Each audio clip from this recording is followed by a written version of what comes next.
Our next speaker is Tim Draper. Tim Draper is a Silicon Valley legend in terms of venture capital. Unfortunately, though, he could not travel here today to Switzerland, and he'll join us instead digitally. He's a founding partner of Draper Associates and DFJ, two of the best-known venture capital firms in Silicon Valley and the Bay Area, having led investments in Skype and Twitter and Tesla, and the list goes on and on. He's also a big proponent of cryptocurrencies and the blockchain technology, and has participated in several ICOs, which is quite remarkable within the venture capital arena.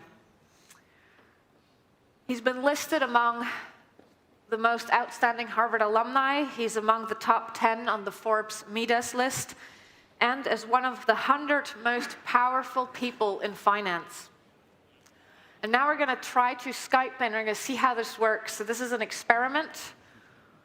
Let's see if we can get Tim on. Hi, Tim. You see me? Oh, hey. Let's get the tone going. Jason.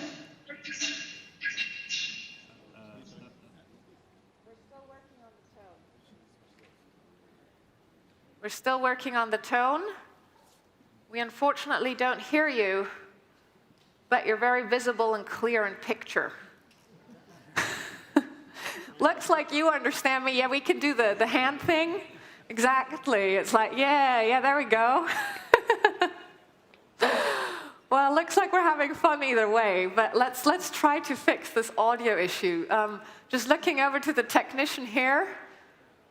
How are we doing on the audio?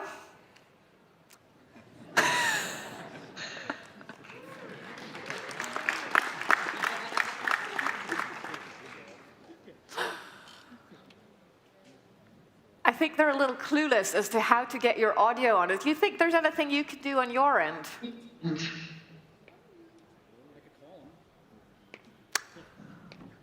There's offers from the audience to just call you on the landline. Looks like you got a network here.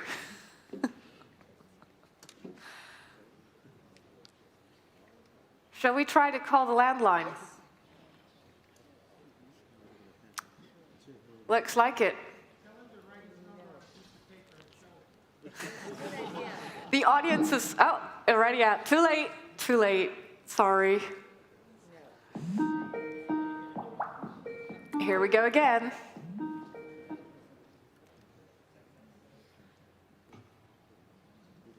Tim, can you hear us? Are we good now? Oh, excellent. Yes, we sure can hear you.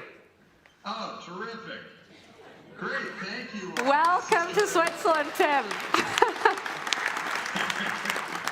I thought I'd do it all in sign language, with the tie and the thumbs up. Yeah, we were totally feeling it. This is amazing. We could communicate even without the tone. We all got it. We're incredibly excited to have you here, Tim. And you're one of the few venture capitalists which really has gone for a blockchain technology and Bitcoin and cryptocurrencies at a very early time. And you've stuck with it. You've said, I think, at some point, why should I sell any cryptocurrencies? That's like I'd be trading the future for the past, and that sounds like a terrible idea. And so, incredible to have you here. I think investors, especially those who are maybe not yet quite as long in the space as you, might be interested in what's your advice, and what are some of the lessons learned for crypto investing that you could share with us. And I'll just give you the stage. Great. I'll head off, and you do your thing. Okay, terrific. Well, thank you so much, and thanks to the Crypto Summit and Nanovision for putting all this on. You guys are great. It was interesting to hear some of the last speaker. I heard some of the end of it, and I thought, wow, this is really interesting, because I think Switzerland is starting to recognize something that I've been focused on a long time, which is regulatory competition. If you have heavy regulations, you lose your business. Switzerland, it's fun talking to Switzerland. you had the tiger by the tail. Everyone was going to do their ICOs through you, and all you had to do was make it easier for everybody. And instead, the regulatory bodies got in there and they made it tougher. They kept putting more and more barriers up, and so people went to Singapore and to Gibraltar and to Cayman and to other places because it got too regulatorily heavy. And I do feel like governments now have to compete for us. We can move. We can go from country to country. I mean, there's still some sort of weird patriotic loyalty to countries, but I think people are starting to recognize that they can move, and we can Skype anywhere, and we can handle the communication systems anywhere, and so we can choose. We can pick and choose the government that's right for us. And Switzerland had an enormous opportunity there. And I think that they've lost their big opportunity, but maybe they can bring it back by being regulatorily light. It's really interesting. It's great to see all you investors out there. Somebody asked, where should I domicile my ICO? Yeah, I think it's Liechtenstein in Europe, but it's Gibraltar everywhere else, maybe Singapore. The Swiss had a really interesting structure, but we had real trouble with it because they set it up so that there were two things. There was a nonprofit and a for-profit, and the nonprofit was supposed to raise all the money and own most of the tokens, and they would feed the money and the tokens into the nonprofit, and the for-profit and nonprofit had to be run by two different people. And with Tezos, we ran into real problems with that structure. Fortunately, we've got some rational people working on it now, and we think Tezos is going to be one of the great tokens of our time. But beware of people's incentives. Beware that if you're a regulator, beware that people can move. And that if you're too heavy-handed, you're going to lose all your customers, all your constituents. And if you're an ICO issuer, then I highly recommend that you go to the place that's the easiest for you. And if you're an investor, here's what was the shocker to me.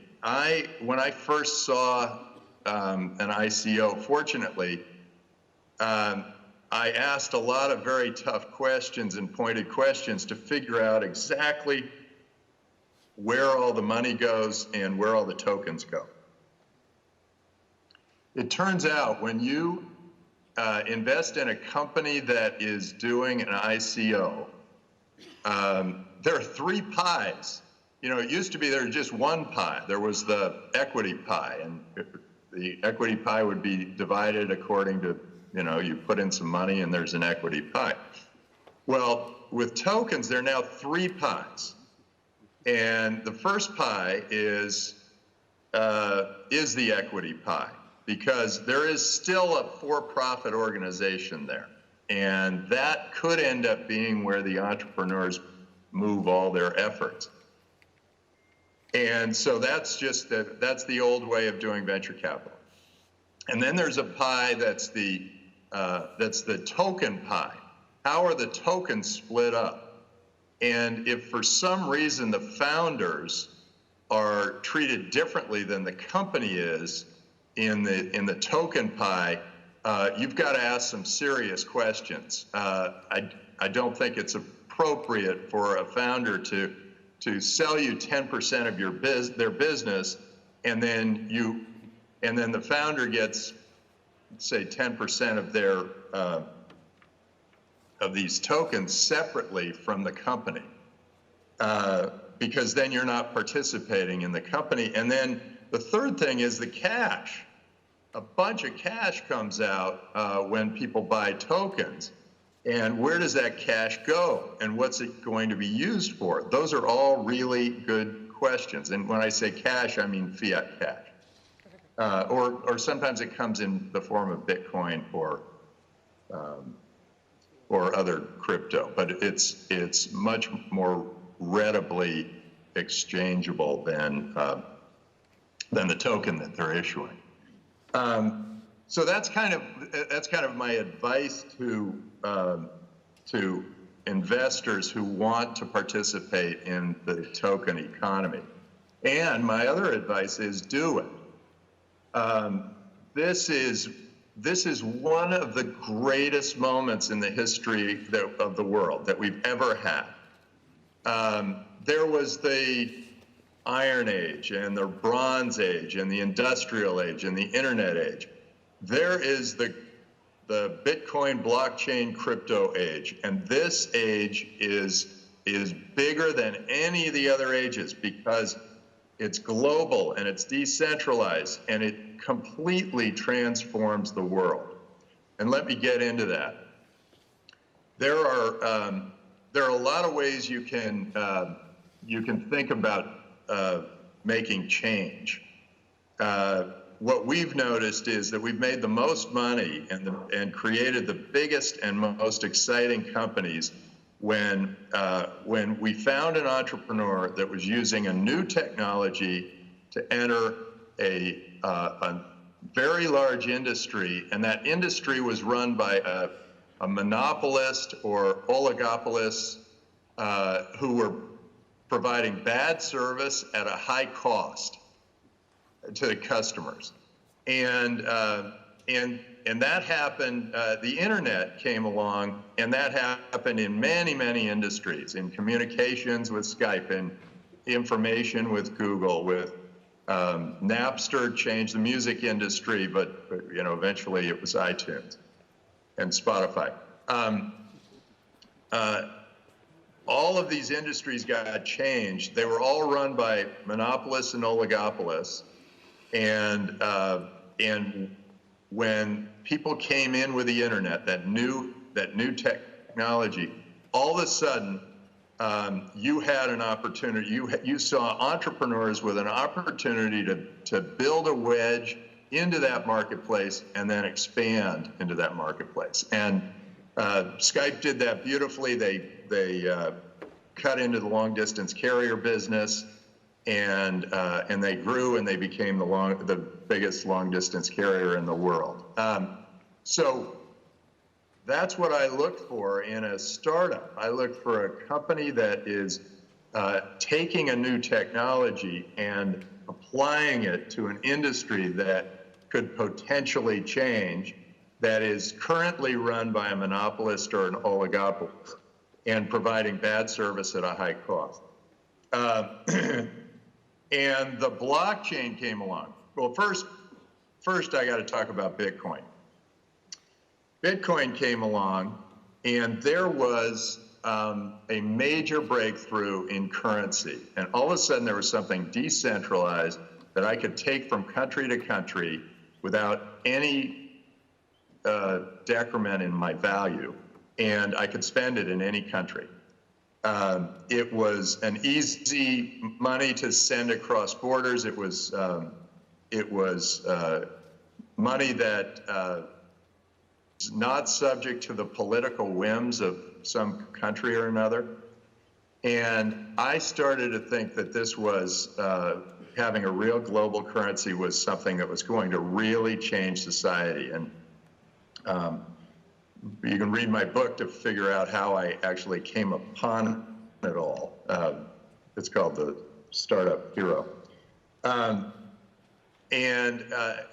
now that blockchain is the perfect ledger, and you can take a perfect ledger and do a lot more interesting things with it. A perfect ledger can mean that all your healthcare can be on one blockchain, and you can keep track of all your health records, all your Fitbit results, everything you've eaten, all the excursions you've had, all the travel you've done, your blood tests, your your ancestry. You can put it all on in one place on the blockchain, and as we all do that, we are going to have amazing information, and that information will be incredibly valuable for healthcare. And people will be able to do deep learning with all that big data, and a doctor will become more of a consultant, because what they will do is refer to the cloud and then interpret it. And so, 12 years of memorization might go away. It might be more like, handling things humanly and interpreting.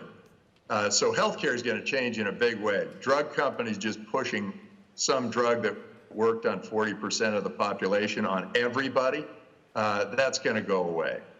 Because you know that a drug on me and a drug on you might have entirely different effects. But they're just happy to just pound those pills out and force us in some way or another to take them. Healthcare is a big one. Banking and investment banking and venture capital are all getting changed as we speak. There's the old way of having monopolistic, oligopolistic banks, that's gone. If anybody who's ever used a ledger to buy crypto recognizes that you've got this ledger, it's like a USB thing, and you look at it and you go, oh my gosh, I don't need that bank.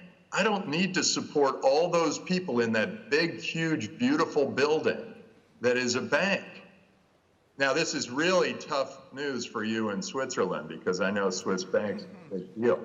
But I think there's an opportunity for Switzerland to reclaim the high land here and jump in front of this crypto world and appreciate it and accept Bitcoin and become, like Japan, say, hey, Bitcoin's a local currency here, and it's a recognized currency. But I want to get into the final part here, which is government. The government is the industry that provides the worst service at the highest cost and always run by monopolies. And all of a sudden, there's this whole part of government that's virtual, this whole layer that's virtual. There's the terrestrial part, and that probably won't change too much, too radically with this new world. But there's although they're going to have to compete for us, because we'll move to another piece of territory if we don't like what the government's doing. And we'll rally in social media if we don't like what the government's doing. Anyway, there's this virtual layer of government, and in Estonia, they've already done it.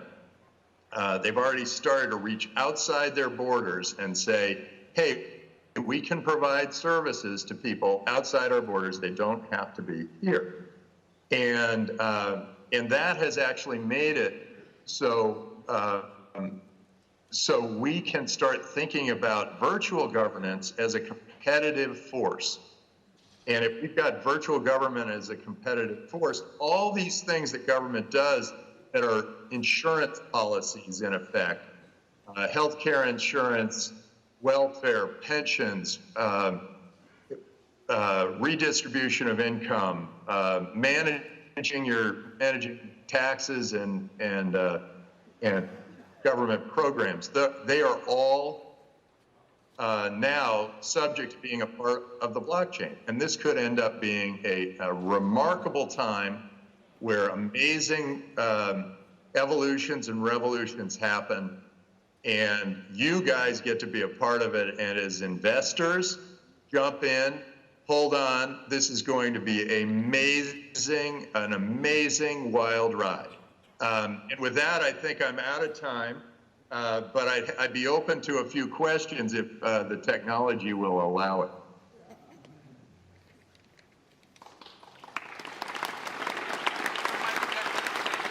Eine Frage.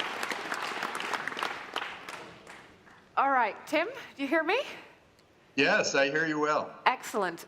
So we don't have too much time, but I do want to give time for a question. Who would like to ask Tim a question?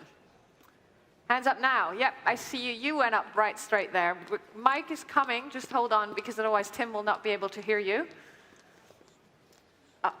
Sorry, behind there, yes? Just a little bit of patience. It's a big room with a big crowd. Hi, Robert Levin of Emerging Star Capital. Tim, it's terrific what you've done in your career. You have deep insight into innovation and the role of government. My question is, what kind of platforms do you envision 5, 10 years from now for, let's say, decentralized policy solutions being promoted by smart groups like Stanford University or Draper University? So more policy entrepreneurship financed by crowdfunding on the blockchain, or future distributed ledger technologies. If you can give us, A, your vision, 2, the techniques. Sorry, I didn't hear 2, Robert. Your not only vision, but the techniques of launching, let's say, policy-oriented solutions on the blockchain that are decentralized and then implemented locally but financed regionally, for example. Yeah. Great question. This is a really exciting time for this. The way I'm looking at it, my vision is not one where I'm setting any kind of a policy or trying to create some form of government or another.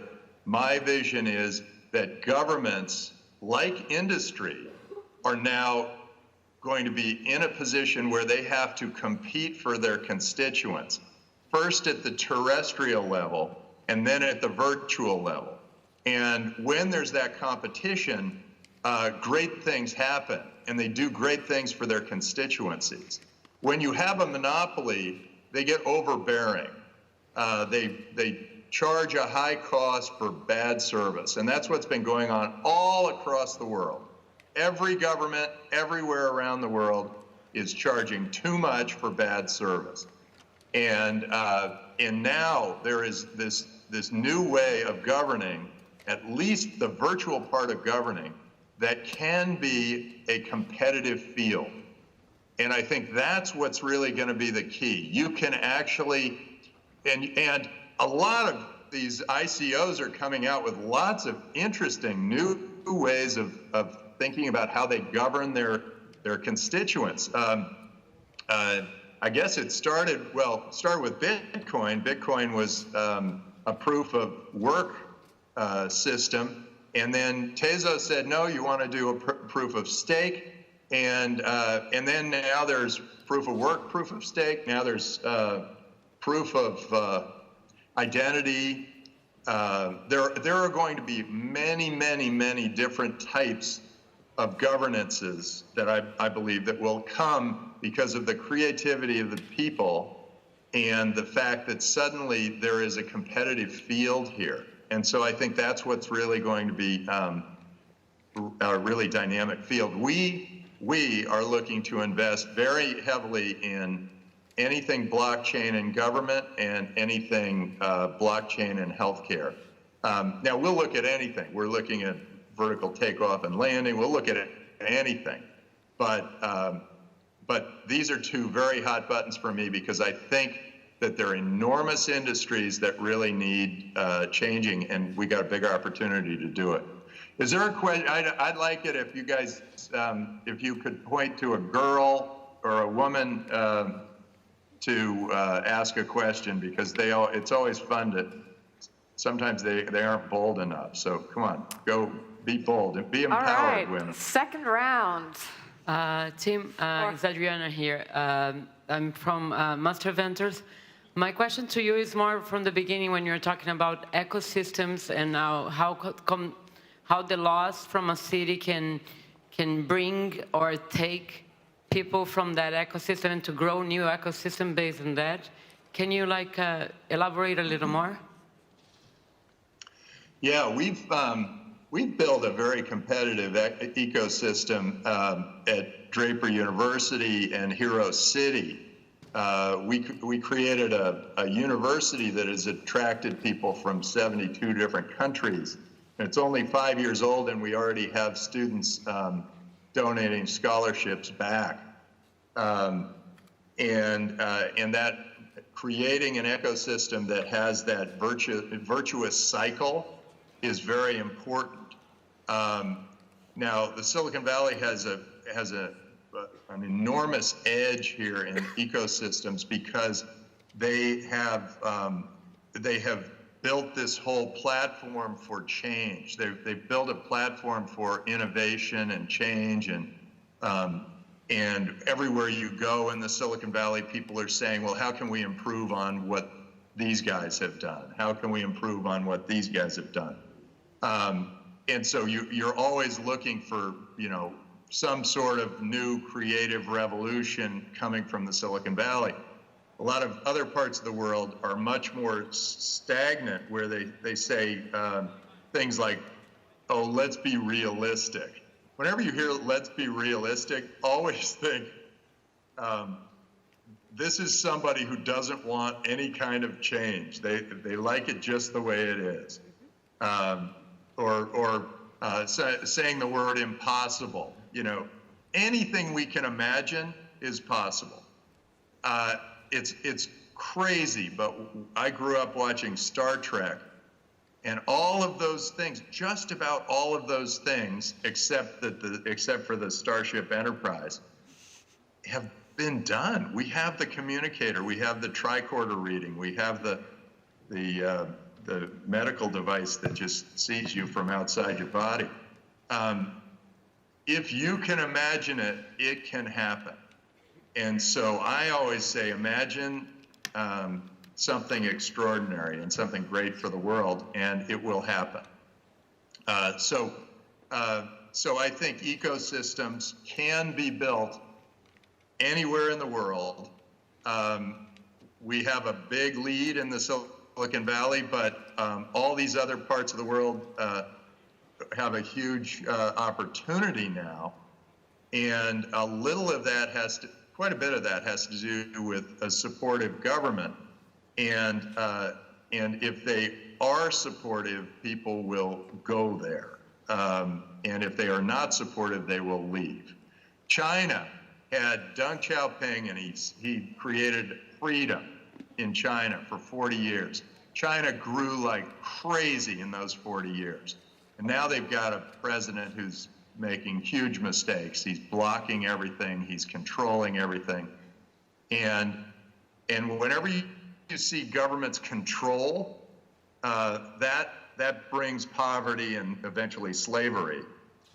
Whenever you see governments give freedom and open up, that's when the people become wealthy and prosperous.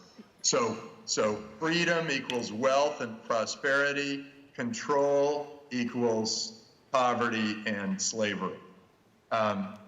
People say, oh, but we need control. Well, those are people that say, I know better than you do what to do with your life, your money, whatever, and they are the ones who are keeping us down. So make sure that you're not one of those. Make sure you're one of those people that says anything is possible, and let's be unreasonable. Tim, we're definitely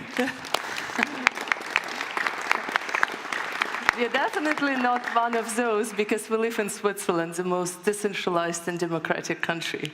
So hopefully, just last question for the audience. Guys, what do you think? Should we next time do like the full Skype-only conference? Who is for that? So you hear that? Next time you really need to come here. A lot of reasons to be here. Nice skiing still possible, Swiss chocolate, and all the watches, So please, next time. I have never been skiing in Europe. I would love to come skiing in Switzerland.